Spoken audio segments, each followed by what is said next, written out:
Hello student, कैसे आप सब। मैं नीरज कुमार पंडित, आप सभी को बिहार बोर्ड एकेडमी में स्वागत है। तो हम लोग आज की क्लास में पढ़ेंगे प्रश्नावली 3.1 का 1 से लेकर के 4 तक का क्वेश्चन का सॉल्यूशन। इससे पहले हमने इस चैप्टर का कुछ बेसिक चीज़ों का चर्चा हम लोग कर चुके हैं, और आप उसे नहीं देखे तो देख लीजिए।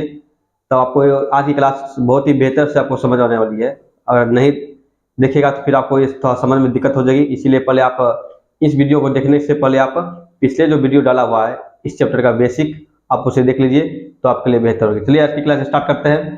कहता है सरल एवं मन आकृति क्या होती है, उदाहरण देते हुए उनके प्रमुख गुणों को लिखिए।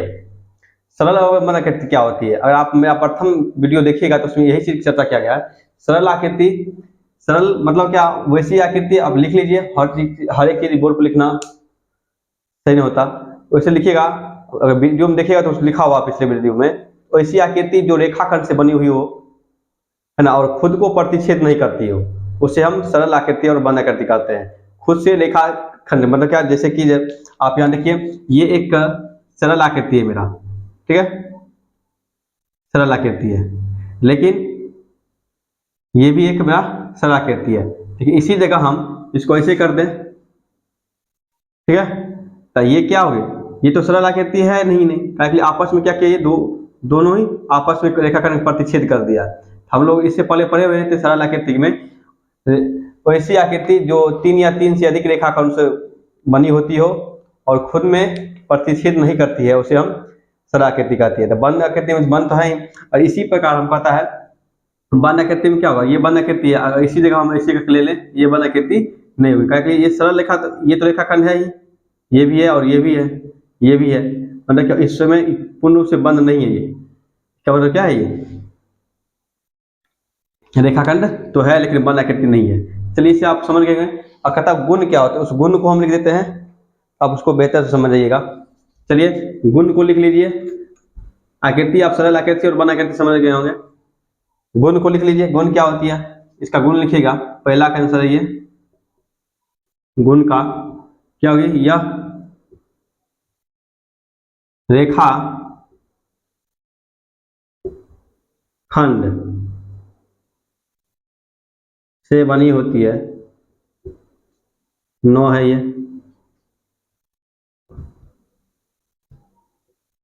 ठीक है। दूसरी चीज, इसका क्या गुण, क्या पहला था ये, दूसरा कोई भी रेखाखंड, कोई भी रेखाखंड स्वयं को नहीं काटती है। अगर रेखाखंड आपस में कट जाएगी तो वो सरल एवं बंद आकृति नहीं कहलाएगी। चलिए आप इसका स्क्रीनशॉट ले लीजिए, प्रथम का आंसर। अब हम चलते हैं दूसरा नंबर क्वेश्चन, क्या कहती है,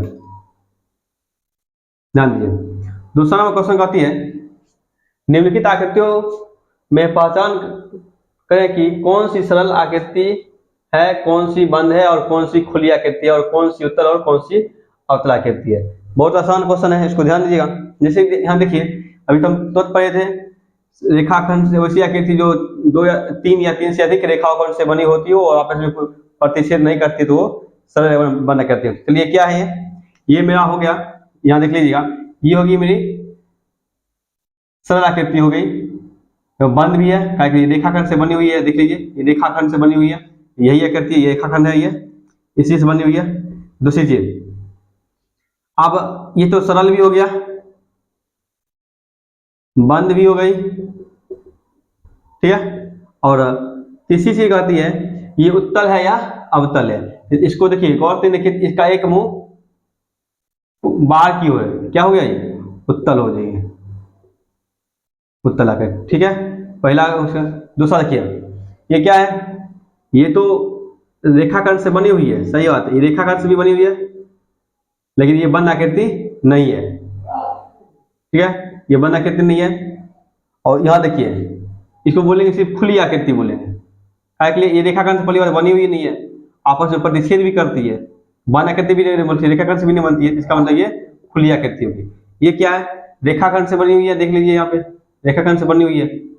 उत्तल है अवतल है, एक भाग इसका मुंह धसा हुआ है इधर की ओर, ये क्या हो गया, अवतल, ठीक है, ये अवतल होगी, ये उत्तल होगी। नेक्स्ट क्वेश्चन देखेंगे। नेक्स्ट क्वेश्चन के नीचे दी गई बहुभुज का नाम लिखिए तथा उसके सभी संभावित विकर्णों का को खींचिए। अब देखिए, अगर आप मेरा पीछे वीडियो देखिएगा तो इस क्वेश्चन को बताने की जरूरत नहीं है, इसका हमने पिछले वीडियो में खूब बढ़िया से चर्चा भी किया है, इसका हमने विकर्ण भी खींच के बताया था। कोई बात नहीं, आज की क्लास है तो इसको बताना पड़ेगा। आप देख लीजिए इसको क्वेश्चन क्या बोलती है। ये क्वेश्चन दिया हुआ है, इसका कहता है विकर्ण खींचने। आज हम लोग विकर्ण की परिभाषा कि उसकी संख्या निकालने के लिए जानते थे। विकर्ण की संख्या कैसे निकालते थे? विकर्ण की संख्या, विकर्ण की संख्या कैसे निकालती थी? n माइनस 3/2, यही था ना। n क्या था? भुजा की संख्या थी, भुजा की संख्या, भुजा की संख्या। और यहां मतलब भुजा कितना है देख लीजिए गौर से, 1 2 3 4 5 और 6, 6 भुजा है, तो इसका मतलब क्या आ गया? n बराबर 6। अब देखिए फॉर्मूला बैठाइए, n 6 माइनस 2 ना होगा ना, ये 2 हो गई। 6 कितना हो जाएगा? बोले 3/2, 2 तिया 6, अर्थात 9 विकर्ण होगी। विकर्ण की संख्या कितना होगी? विकर्ण आप इसको खींच के देख लीजिए, यहां से एक, यहां से एक, 2 गई, एक यहां से दीजिए 3, एक यहां से 4, एक यहां से 5, एक यहां से 6, एक यहां से 7, एक यहां से 8, एक और बाकी होगी, और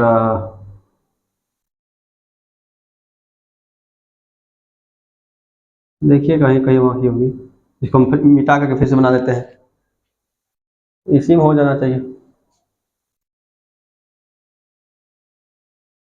इसको मिटा करके फिर से बना देते हैं, गौर से देख लीजिएगा, समझ में आपको क्लियर हो जाए कॉन्सेप्ट।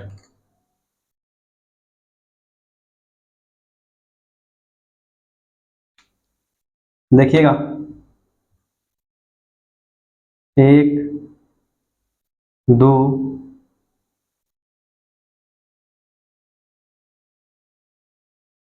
ठीक है, उसके बाद यहाँ से 3 4, ठीक है, यहाँ से 5 6, और होगा 7 8, एक और कहीं हो गए,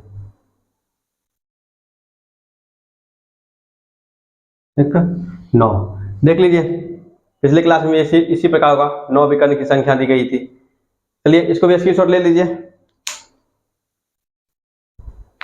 चलिए अब हम 4 नंबर क्वेश्चन पढ़ेंगे। 4 नंबर क्या होगा, क्लीन करते हैं। यहां भी 9 आ गया, यहां भी हो गया। चलिए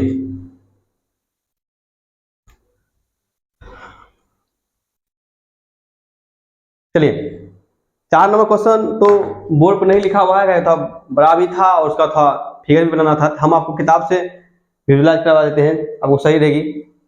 देखिए 4 नंबर कोर्स से देखिएगा, 4 नंबर क्वेश्चन का है, नीचे दिए गए कुछ कारें खड़ी है, बीच में चौकोरे आकार का मैदान है, बताइए कि कौन सी कार बहुभुज मैदान के अभ्यंतर भाग है और कौन सी बहिर्भाग है।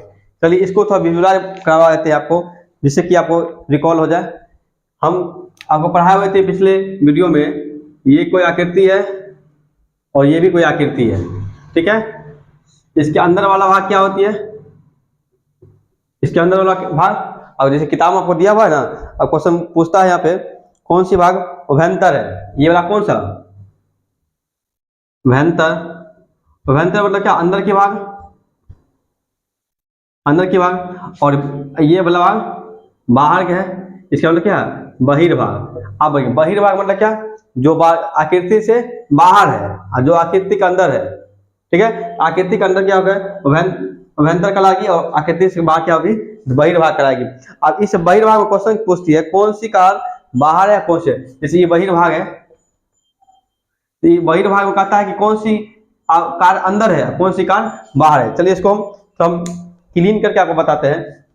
जैसे कि मैदान दिया हुआ है, एक ये मैदान है, इस मैदान में ये फील्ड है, ठीक है। इस फील्ड के अंदर देखिए कुछ कार दी गई है, देखिए देखिए इस फील्ड के अंदर देखिए कुछ कार है, तीन कार बाहर है और 3 कार, एक कार इधर है और तमाम कार अंदर है। देखिए हम आपको दिखा देते हैं, ये यहाँ पे कुछ कार हैं अंदर में, देखिए जैसे जैसे कार बनी हुई है, ठीक है। ऐसी ऐसी कार अंदर में कितना है, देखिए ऐसी ऐसी कार आपको 1 एक हो गया, एक और होगा, ऐसी 2 3 4 और 5। ऐसी कार आपको बाहर में भी है,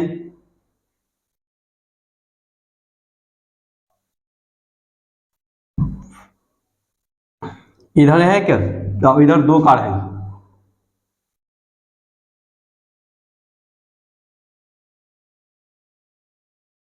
ऐसे एक ये हो गया, एक और बगल में ऐसा करके, ठीक है। आपसे क्वेश्चन पूछता है इसमें कौन सी कार फील्ड के अंदर है, कितना कार है, और कितना कार बाहर है। जो कार अंदर है उसको क्या बोलते हैं, अभ्यंतर। देखिए अब किताब में लिखा हुआ है जो कार अंदर है,